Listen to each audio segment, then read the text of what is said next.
ایک اور خبر پر بات کر لیتے ہیں، اور یہ خبر ہے مکہ مکرمہ کے اندر OIC کا اجلاس ہونے جا رہا ہے، اور یہ اجلاس سعودی عرب کے فرمانروا شاہ سلمان نے بلایا ہے۔ سعودی عرب پر حوثیوں نے ڈرون حملے کیے ہیں، اور سعودی عرب کا دعویٰ یہ ہے کہ مکہ مکرمہ کی طرف بھی حوثیوں نے میزائل فائر کرنے کی کوشش کی ہے، اور سعودی عرب یہ چاہتا ہے کہ اسلامی دنیا کو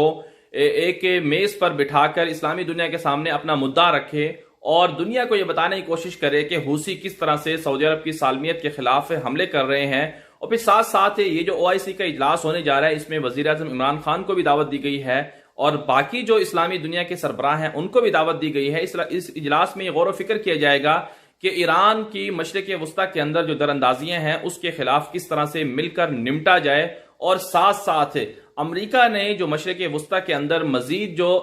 فوجی تعینات کرنے کا اعلان کیا ہے، اس کے ساتھ ساتھ امریکہ نے جس طرح سے بحری بیڑا اور B-52 جو بمبار طیارے وہاں پر تعینات کیے ہیں، اور پھر ایران کے ساتھ امریکہ کا جو تنازع ہے اس پر بھی غور کیا جائے گا کہ کہیں اس سے مشرق وسطیٰ کو، سعودی عرب کو یا باقی اسلامی دنیا کو تو توڑا نہیں جا رہا۔ اور پھر ساتھ ساتھ یہ بھی اس اجلاس میں غور و فکر کیا جائے گا کہ مسجد اقصی کے خلاف اسرائیل اور امریکہ کا جو مشترکہ منصوبہ ہے،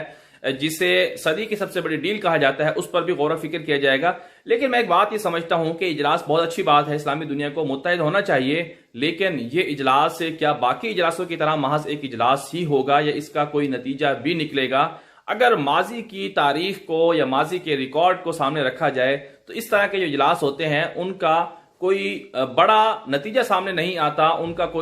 کے کوئی بڑے اہداف جو ہیں یا عملی طور پر کوئی رزلٹ ایسے سامنے نہیں آتے جس سے اسلامی دنیا کو کوئی فائدہ ہو۔ اور اس بار اللہ کرے ایسا ہی ہو کہ یہ اجلاس معنی خیز ہو، امت مسلمہ کے لیے یہ بہت مفید ہو۔ اگر ایسا ہوتا ہے تو یہ مسلمانوں کی اسلامی دنیا کی بڑی کامیابی ہوگی۔ اگر ایسا نہیں ہوتا تو اس کا مطلب یہ ہے کہ اسلامی دنیا جو ہے وہ اس قابل نہیں ہے کہ وہ دشمنوں کے خلاف مل کر لڑ سکے، وہ مسجد اقصی کو بچا سکے، حرمین شریفین پر دشمنوں کے حملوں کے خلاف مل کر نمٹ سکے۔ تو یہی ثابت ہوگا، اس لیے اس بار کوشش یہ کرنی ہوگی وزیر اعظم عمران خان صاحب کو اور باقی جو اسلامی دنیا کے سربراہ ہیں ان کو کہ اس اجلاس کو معنی خیز بنائے، اور OIC کا جو پلیٹ فارم ہے جسے بہت سے لوگ مردہ پلیٹ فارم کہتے ہیں، اسے عملی طور پر ثابت کرنا ہوگا کہ یہ مردہ پلیٹ فارم نہیں ہے، زندہ پلیٹ فارم ہے۔ اگر ایسا نہیں ہوا تو نتائج آنے والے دور میں انتہائی خطرناک ہو سکتے ہیں۔